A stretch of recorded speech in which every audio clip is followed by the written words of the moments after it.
Odin মহাকাশযান space mining company অ্যাস্ট্রোফোর্জ দ্বারা 26শে ফেব্রুয়ারিতে চালু করা হয়েছে। তারপর থেকেই উল্লেখযোগ্যভাবে চ্যালেঞ্জের মাঝে পড়ছে, কারণ এটি গ্রহাণু 2022 OB5 এর মাধ্যমে উড়ে যাওয়ার ঐতিহাসিক মিশনে যাত্রা করছে। চাঁদের ওপারে ভ্রমণের প্রথম ব্যক্তিগত উদ্যোগ নাসার লুনার ট্রেইল ব্লেজার এবং স্বজ্ঞাত মেশিনের অ্যাথেনা মুন ল্যান্ডার সহ অন্যান্য পেলোডগুলির পাশাপাশি একটি স্পেসএক্স ফ্যালকন 9 রকেটে যাত্রা করেছিল। প্রাথমিকভাবে মিশনটা নিয়ে আশা করা হয়েছিল অ্যাস্ট্রোফোর্জ রকেটের ওপরের স্টেজে সংযুক্ত ওডিনের ছবি শেয়ার করেছিল। তবে যোগাযোগের সমস্যা রয়েছে, তাই মহাকাশযানের অপারেশনাল অবস্থা সম্পূর্ণরূপে বুঝতে অসুবিধা হচ্ছে। অ্যাস্ট্রোফোর্জের সিইও ম্যাথিউ গিয়ালিচ এই বিষয়টা স্বীকার করেছেন। ওডিনকে সূর্য নিরাপদ মোডে বানানো হয়, এটি তাপগতভাবে সুরক্ষিত এবং এটির শক্তিও ইতিবাচক। তবে এবার ওডিন মহাকাশযানকে সচল রাখতে গুরুত্বপূর্ণ ভূমিকা পালন করছে ভারত। অ্যাস্ট্রোফোর্জ মহাকাশযানের সঙ্গে যোগাযোগ বজায় রাখার জন্য শক্তিশালী গ্রাউন্ড স্টেশনগুলির একটি নেটওয়ার্ক ব্যবহার করেছিল। ভারত অ্যাস্ট্রোফোর্জের জন্য 3টে মূল খাবারের আয়োজন করে, একটি 32 মিটার ডিশ এবং দুটো 18 মিটার ডিশ। ভারতে অবস্থিত 32 মিটার ডিশটা বিশেষভাবে মূল্যবান তার শক্তির কারণে, তবে এটি স্বজ্ঞাত মেশিন এবং অন্যান্য যানবাহন সহ একাধিক মহাকাশ মিশনের মধ্যে উচ্চ চাহিদা রয়েছে। পরিস্থিতি স্বাভাবিক করার প্রচেষ্টা করা হলেও বেঙ্গালুরুর গ্রাউন্ড স্টেশন ওডিন থেকে সংকেত গ্রহণের বিষয়টি নিশ্চিত করতে পারেনি। পৃথিবী থেকে মহাকাশযানের ক্রমবর্ধমান দূরত্ব প্রায় 1 লক্ষ কিলোমিটারে পৌঁছয়। একটি সংযোগ স্থাপনের জন্য সুনির্দিষ্ট বিমের প্রস্থের প্রয়োজনের কারণে যোগাযোগকে জটিল করে তোলে। কোম্পানি যোগাযোগের সমস্যা সমাধানের জন্য অংশীদারদের সঙ্গে কাজ করে চলেছে এবং ওডিন থেকে সমালোচনামূলক ডেটা সংগ্রহ করছে, কারণ এটি গ্রহাণু 2022 OB5 এর ছবি তোলার লক্ষ্যে রয়েছে। এই গ্রহাণুটিতে উল্লেখযোগ্য পরিমাণে প্ল্যাটিনাম রয়েছে বলে বিশ্বাস করা হয়। এটি ভবিষ্যতের খনন কার্যক্রমের লক্ষ্য। মহাকাশযানের সৌর প্যানেলগুলি শক্তি উৎপন্ন করছে এবং এটি মূলত তার অভিপ্রেত গতিপথ অনুসরণ করছে। তবে এটা সম্পূর্ণ টেলিমেট্রি ডেটা পাঠায়নি। অ্যাস্ট্রোফোর্জ ওডিনের সাথে যোগাযোগ পুনরুদ্ধার করতে কাজ করছে।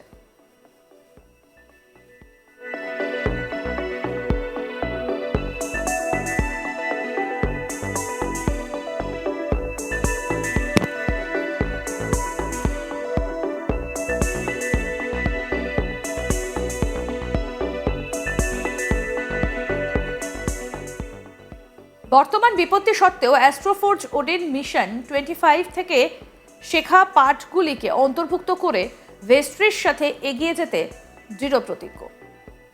বিগত কয়েক বছর ধরেই মহাকাশ গবেষণার বিশেষ জোর দিয়েছে ভারত, এমনকি চাঁদের মাটিতেও পৌঁছে গিয়েছে ভারতের চন্দ্রযান। বিভিন্ন সময় স্বয়ং প্রধানমন্ত্রীর মুখে মহাকাশ গবেষণায় আরও বেশি করে গুরুত্ব আরোপের কথা শোনা গিয়েছে। আর মহাকাশ গবেষণাকে যে ভারত কতটা গুরুত্ব দিচ্ছে তা আরও একবার স্পষ্ট হয়ে গেল এবারে কেন্দ্রীয় বাজেটে। শনিবার পেশ করা কেন্দ্রীয় বাজেটে মহাকাশ গবেষণায় বরাদ্দ করা হয়েছে 13,416 কোটি টাকারও বেশি, যা গতবারের থেকে অনেকটা বেশি। এক্ষেত্রে গত বছরে বাজেটে বরাদ্দের পরিমাণ ছিল 13,042.75 কোটি টাকা। সেই হিসেবে এবার 400 কোটিরও বেশি টাকা বরাদ্দ করা হয়েছে। উল্লেখ্য, এবারের বাজেটের বরাদ্দকৃত অর্থের মধ্যে 1000 কোটি রয়েছে বেসরকারি সংস্থার মহাকাশ গবেষণায় অংশগ্রহণের খাতে। বিশেষজ্ঞদের অনেকেই মনে করছেন মহাকাশ গবেষণায় বরাবরই একে অপরকে টেক্কা দেয় রাশিয়া এবং আমেরিকা, এমনকি চীনও এক্ষেত্রে বিশেষ স্থান দখল করেছে। আর ধীরে ধীরে ভারতও মহাকাশ গবেষণার ক্ষেত্রে এই দেশগুলির সঙ্গে কার্যত একই সারিতে চলে আসছে। প্রসঙ্গত বলি, কিছুদিন আগেই আরও এক ইতিহাস গড়েছে ভারত। মহাকাশে স্বয়ংক্রিয়ভাবে করমর্দন বা সংযুক্ত হয় ইসরোর 2টো স্যাটেলাইট। রাশিয়া, আমেরিকা, চীনের পর বিশ্বের 4র্থ দেশ হিসেবে এই সাফল্যের পালক উঠেছে ভারতের মুকুটে। এই সাফল্যের পর ইসরোর তরফে সোশ্যাল মিডিয়ায় লেখা হয়, স্যাটেলাইট ডকিং সফল হয়েছে, ঐতিহাসিক মুহূর্ত। বরাদ্দ বৃদ্ধির ফলে এই ধরনের কাজে আরও সাফল্য আসবে বলেই মনে করা হচ্ছে।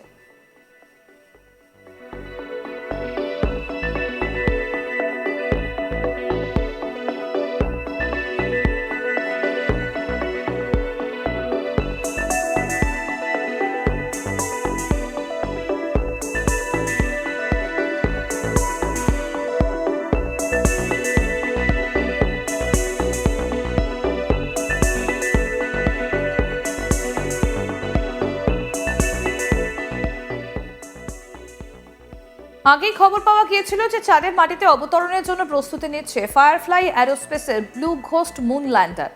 আর সেই অপেক্ষার অবসান ইতিহাস করে চাঁদের মাটিতে ছিল মার্কিন বেসরকারি মহাকাশ গবেষণা সংস্থা ফায়ারফ্লাই অ্যারোস্পেসের মহাকাশযান ব্লু ঘোস্ট। এই অভিযান সফল হওয়ার মহাকাশ গবেষণার ক্ষেত্রে তৈরি করা হলো নয়া ইতিহাস, কারণ এই নিয়ে দ্বিতীয় কোনো বেসরকারি সংস্থার যান চাঁদের মাটি ছিল। প্রসঙ্গত বলি, এই মহাকাশযানের চাঁদে অবতরণ নিয়ে বিপুল উৎসাহ তৈরি হয় মানুষের মধ্যে। চাঁদের মাটি থেকে দূরত্ব কত, কী অবস্থায় মহাকাশযানটা রয়েছে তা নিয়ে প্রতি মুহূর্তের খবর জানাচ্ছিল আমেরিকার মহাকাশ গবেষণা সংস্থা নাসা। জানা গিয়েছে রবিবার ভারতীয় সময় দুপুর নাগাদ চাঁদের মাটিতে অবতরণ করে ব্লু ঘোস্ট। চাঁদের উত্তর পূর্বে অবস্থিত চন্দ্র পর্বত মন্স ল্যাট্রেইল সংলগ্ন ব্যাসাল্ট শিলায় ঢাকা গাঢ় বর্ণের মেরেক্রেসিয়াম সমতলে অবতরণ করেছে সেটা। এই অভিযানকে ghost rider in the sky বলে উল্লেখ করেছেন কেউ কেউ।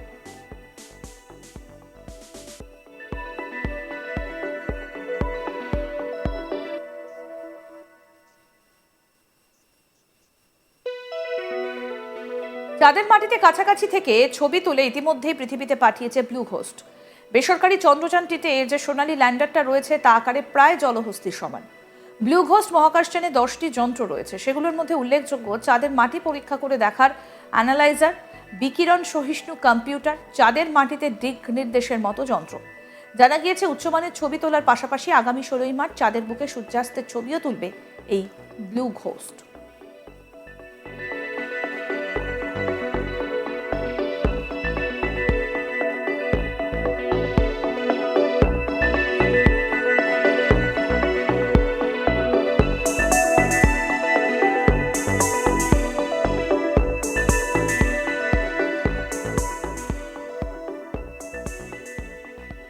পরিস্থিতি স্বাভাবিক করার অনেক প্রচেষ্টা করা হলেও বেঙ্গালুরুর গ্রাউন্ড স্টেশন ওডিন থেকে সংকেত গ্রহণের বিষয়টা নিশ্চিত করতে পারেনি এখনো পৃথিবী। আর পৃথিবী থেকে মহাকাশযানের ক্রমবর্ধমান দূরত্ব প্রায় 1 লক্ষ কিলোমিটারে পৌঁছেছে। এটি সংযোগ স্থাপনের জন্য সুনির্দিষ্ট বিমের প্রস্থের প্রয়োজনের কারণে যোগাযোগকে জটিল করে তোলে। কোম্পানি যোগাযোগের সমস্যা সমাধানের জন্য অংশীদারদের সাথে কাজ করে চলেছে এবং ওডিন থেকে সমালোচনামূলক ডেটা সংগ্রহ করছে, কারণ এটি গ্রহাণু 2022 OB5 এর ছবি তোলার লক্ষ্যে রয়েছে। এই গ্রহাণুটিতে উল্লেখযোগ্য পরিমাণ প্ল্যাটিনাম রয়েছে বলে বিশ্বাস করা হয়। এটি ভবিষ্যতের খনন কার্যক্রমের লক্ষ্য। মহাকাশযানের সৌর প্যানেলগুলি শক্তি উৎপন্ন করছে এবং এটা মূলত তার অভিপ্রেত গতিপথ অনুসরণ করছে। আরও আপডেট পেতে দেখতে থাকুন আজ তাক বাংলা। সাবস্ক্রাইব করুন, নোটিফিকেশন পেতে বেল বাটন অপশন প্রেস করুন, হোয়াটসঅ্যাপে ফলো করুন আজ তাক বাংলা।